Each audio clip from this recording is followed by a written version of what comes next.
Assalamualaikum warahmatullahi wabarakatuh. Perkenalkan, nama saya Abdul Jafarianto. Saya adalah salah satu mahasiswa PPG Daljab Dep 1 tahun 2023 Kampus Alauddin Makassar, Mapel Fikih.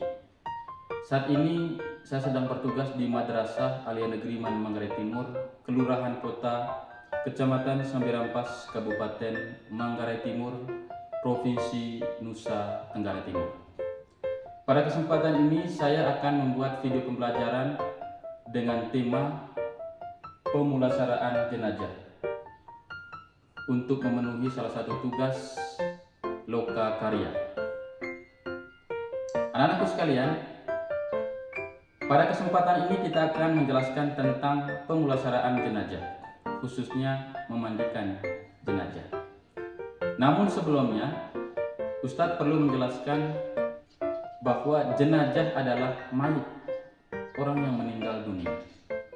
Hukumnya dalam memandikan jenazah fardu kifayah. Adapun kewajiban kita sebagai muslim terhadap muslim lainnya ketika meninggal dunia, ada 4 hal. Yang pertama adalah memandikan jenazah. Yang kedua adalah mengkafani jenazah. Yang ketiga adalah menyolatkan jenazah, dan yang keempat adalah menguburkan jenazah. Nah, anak-anakku sekalian, selanjutnya adalah syarat-syarat mayit yang wajib dimandikan. Nah, adapun syarat-syaratnya, yang pertama adalah seorang muslim. Yang kedua adalah ada sebagian tubuh yang dapat dimandikan. Dan yang ketiga adalah bukan bayi yang keguguran atau bayi yang lahir dalam keadaan meninggal dunia. Dan yang keempat adalah mayat yang bukan mati syahid. Nah, adapun syarat bagi orang yang memandikan jenazah, yang pertama adalah muslim, berakal dan balik. Yang kedua adalah niat untuk memandikan jenazah. Yang ketiga adalah jujur dan soleh. Yang keempat adalah amanah dan tahu secara hukum tata cara memandikan jenazah. Sehingga ketika dalam memandikan jenazah dan menemukan aib, orang yang memandikan jenazah ini tidak akan menyebarkan kemana-mana. Nah, selanjutnya anak-anakku sekalian adalah orang yang memandikan jenazah. Jika jenazahnya itu laki-laki, maka yang berhak untuk memandikannya adalah yang pertama itu adalah orang yang telah diwasiatkan oleh si mayit. Ketika si mayit ini dulu waktu hidup, dia memberikan wasiat kepada seseorang untuk memandikan. Itu yang pertama. Yang kedua adalah bapak atau kakeknya atau keluarga yang paling terdekat dari si mayit laki-laki ini. Yang ketiga adalah istrinya. Jika mayat itu perempuan, maka yang berhak untuk memandikannya anak-anakku sekalian, yang pertama itu adalah ibunya atau neneknya atau keluarga yang paling terdekat dari si mayat perempuan. Dan yang berikut adalah suami. Nah, anak-anakku sekalian, adapun hal-hal yang perlu dipersiapkan dalam memandikan jenazah ini, yang pertama adalah kita siapkan meja sebagai tempat untuk memandikan jenazah. Nah, meja ini di bawahnya kita kasih bolong-bolong. Tujuannya nanti adalah supaya kotoran-kotoran yang melekat pada tubuh ya si mayat ini mudah nanti keluar lewat bolong-bolong itu ketika kita mengguyurkan dengan air. Lalu yang kedua adalah ember sebagai wadah tempat penyimpanan air. Yang ketiga adalah gayung. Gayung ini kita gunakannya nanti untuk mengambil air dari ember tadi untuk menyiram kepada si mayat. Yang keempat adalah kita persiapkan kapas. Yang kelima adalah curtain bed. Kita perlu persiapkan curtain bed ini Tujuannya nanti adalah untuk membersihkan kotoran-kotoran yang ada pada gigi, pada lubang hidung, dan juga pada lubang telinga atau jari-jari yang kotor, baik jari tangan maupun jari kaki. Lalu yang berikut yang kita persiapkan adalah kapur barus. Kapur barus kita haluskan terlebih dahulu dan dicampur dengan air. Yang berikut adalah daun bidara.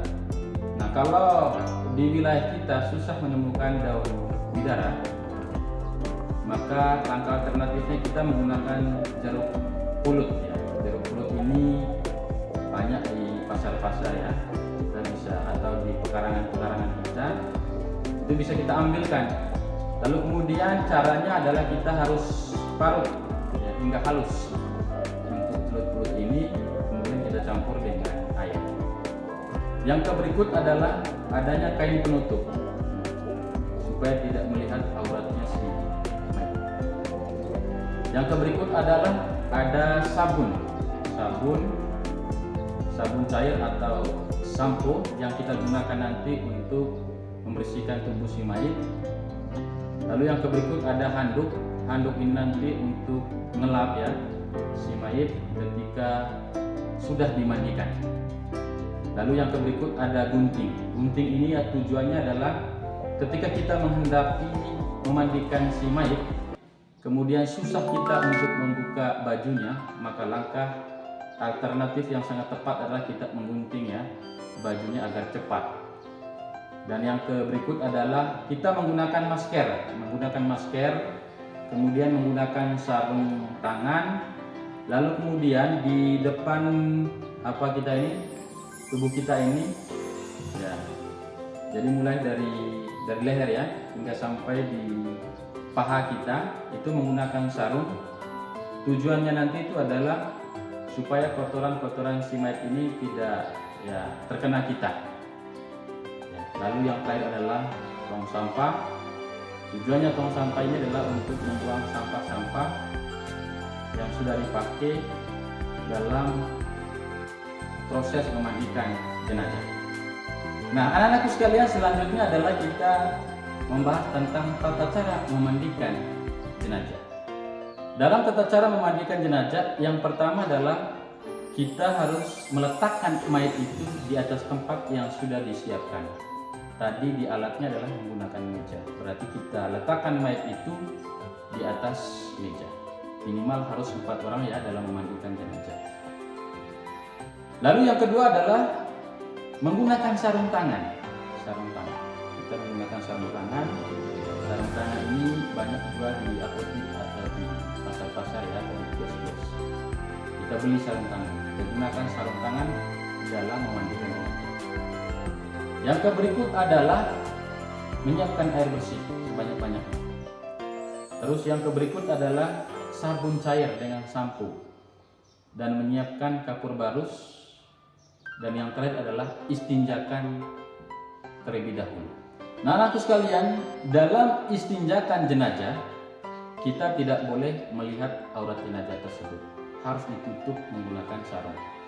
Kemudian tangan kita ini harus menggunakan sarung tangan supaya kita tidak menyentuh langsung auratnya. Nah, setelah itu mayat kita angkatkan sedikit saja, kepalanya dengan punggungnya dengan pelan-pelan. Kemudian kita ikuti dengan siram air dan kita gosok-gosok di bagian kubul maupun duburnya hingga sampai bersih dengan baik. Nah, setelah kita membersihkan di bagian kubul maupun duburnya, selanjutnya adalah kita membersihkan di bagian giginya. Tadi kita menggunakan alat cotton bed. Jadi kita gunakan cotton bed ini untuk membersihkan gigi si mayat. Nah, setelah kita membersihkan giginya, selanjutnya kita membersihkan lubang hidungnya. Nah, setelah itu kita membersihkan lubang telinga si mayat. Nah, setelah kita membersihkan lubang telinga si mayat, kita membersihkan celah-celah ketiaknya. Celah-celah ketiaknya kita harus bersih dengan baik. Terus celah-celah jari yang ada di jari tangan ini ya, jari kuku. Kemudian Dari jari kaki juga kita harus bersih. Kemudian kita harus bersihkan juga rambutnya menggunakan sampo. Nah, setelah kita menganggap bersih anak-anakku sekalian, selanjutnya kita menggunakan air sabun. Nah, setelah air sabun kita lanjut dengan air bersih. Setelah itu baru kita pasangkan niat. Jika mayitnya adalah laki-laki, niatnya nawaitul ghusla lihazal mayit fardol kifayati lillahi ta'ala. Tetapi jika mayitnya perempuan, niatnya adalah nawaitul ghusla lihazihil mayitati fardol kifayati lillahi ta'ala. Itulah niatnya, laki-laki maupun perempuan. Nah, setelah itu kita menyiram air di tubuh jenazah ya, sebanyak 3 kali.